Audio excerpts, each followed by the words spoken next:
It was upon a bleak evening in November, when the London fog crept with spectral fingers through the cobbled alleyways, that the affair of the Blackwood astrolabe first came to my attention.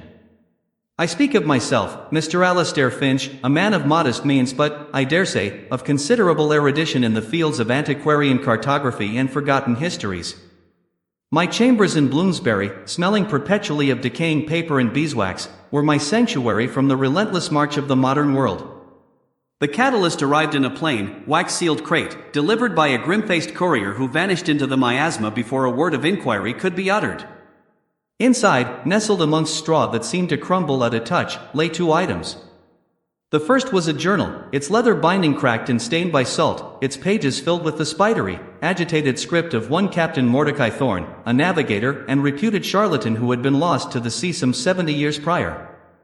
The second was an object of such singular strangeness that I drew in my breath, an astrolabe, wrought not of common brass, but of a dark, star-flecked metal I could not identify. Its rings and plates were etched with constellations no astronomer had ever charted, and its alidade was shaped like a coiled serpent.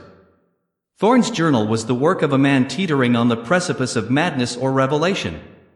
He spoke of a place that defied geography, an island he called Ethelgard, which appeared on no known chart. He wrote not of gold or jewels, but of a locus of celestial concordance, a place where the firmament itself touched the earth, and where the knowledge of the ancients was laid bare. The nocturnal astrolabe, he claimed, was the sole key to its navigation. Fools seek treasure in the ground, he wrote in a passage that seemed to tremble with feverish intensity. They dig for doubloons and find only bones. The true wealth is not buried, but reflected. One must not follow the sun, but the sun's ghost, not the stars, but their echo. For a fortnight, I was consumed. I slept little, my meals grew cold on their trays, and the gas lamps of my study hissed through the long nights as I labored to decipher the captain's ravings. The astrolabe was a masterful puzzle. Its alien constellations corresponded to no celestial sphere I knew. But by cross-referencing Thorne's frantic astronomical notes with archaic Phoenician star charts, a pattern began to emerge. The device was not for measuring the position of stars as they are, but as they were millennia ago. It was a map not of space, but of time itself. It was during these studies that I became aware I was being watched. A shadow lingered too long in the doorway across the street, a footstep echoed mine on my infrequent walks. One evening, my chambers were ransacked. The thieves were not common burglars, my silver candlesticks were untouched, my coin jar undisturbed. They had sought only one thing, tearing through books and appending charts with a terrible, focused urgency. But I had had the foresight to deposit both the journal and the astrolabe in the vault of my solicitor. The incident galvanized me. This was no longer a mere academic puzzle, it was a race. Through discreet inquiries, I learned of a rival, a ruthless collector of the arcane named Silas Croft, a man of immense wealth and non-existent scruples, who saw history not as something to be studied, but to be possessed. It was his agents, I had no doubt, who had violated my sanctuary. Following the final cryptic clue in Thorne's journal, a riddle involving tides, a lunar eclipse, and the azimuth of a forgotten polar star, I chartered a small, sturdy vessel, the Sea Serpent, and set a course for a desolate patch of the South Atlantic, a place the Admiralty charts marked only with the ominous annotation, unreliable soundings, magnetic anomalies reported. The voyage was a trial of its own. We were battered by a relentless gale that seemed to rise from nowhere, its winds howling with an almost sentient malice. The crew, a superstitious lot of hardened sailors, began to whisper that our strange cargo had brought a curse upon us. I held my nerve, clutching the cold, alien metal of the astrolabe, its existence a silent promise of the wonders or horrors that awaited. At last, on a dawn choked with gray mist, we saw it. A single, jagged spire of black rock piercing the clouds, an island of such forbidding aspect that it seemed a thong of the earth itself. This was Ethelgard. As we drew closer, we saw it was a maze of basalt columns and knife-edged ridges, wreathed in a perpetual twilight beneath a strange, bruised sky. The compass spun wildly, useless. Following the astrolabe's guidance, which now seemed to hum with a faint, inner vibration, I led a small party ashore. We navigated a labyrinth of echoing sea caves, their walls slick with a phosphorescent algae that cast our faces in a ghastly, blue-green light.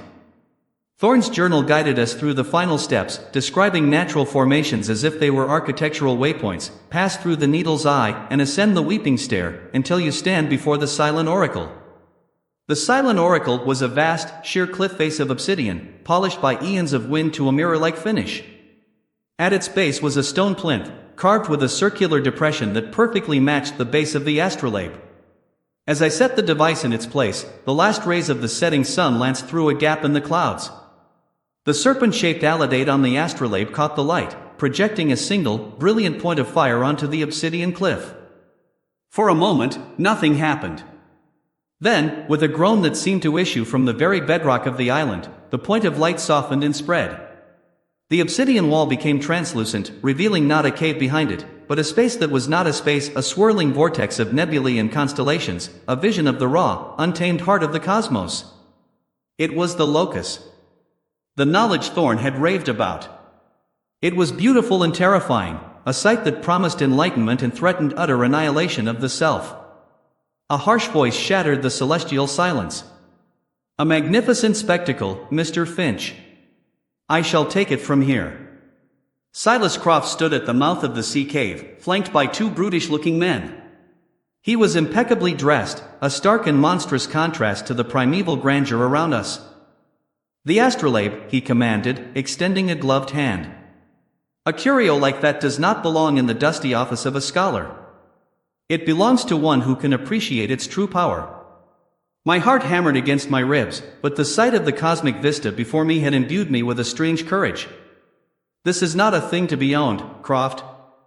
It is a thing to be witnessed. He sneered. Philosophical follies. He nodded to his men, who advanced upon me. But the island, it seemed, had its own guardians. As Croft's men charged, the light from the locus intensified, and a low, resonant hum filled the air, rising in pitch until it was a physical pressure. The phosphorescent algae on the walls flared violently. The ground shook. One of Croft's men cried out as a fissure of brilliant blue energy erupted from the rock at his feet. Croft, his composure finally breaking, stumbled back in terror. I knew in that instant we could not remain. The concordance was unstable, a momentary bridge between worlds that was now collapsing. I snatched the astrolabe from its plinth. The portal on the cliff face flickered and died, returning the obsidian to a dead, reflective black. We fled through the groaning caves as the island tore itself apart, barely making it back to our boat before the very entrance collapsed in a shower of rock. As the sea serpent pulled away into the churning sea, we looked back.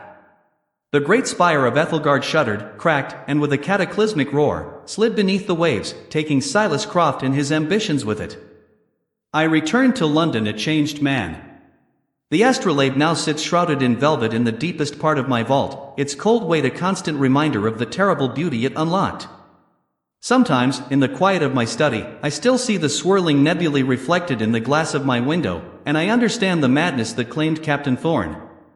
He had not sought gold, but God. I found no fortune on that island, no earthly riches. But I brought back something far more perilous, a secret. The knowledge that the maps of our world are incomplete, and that in the blank, uncharted spaces, there are wonders beyond our comprehension, and terrors that are best left undisturbed.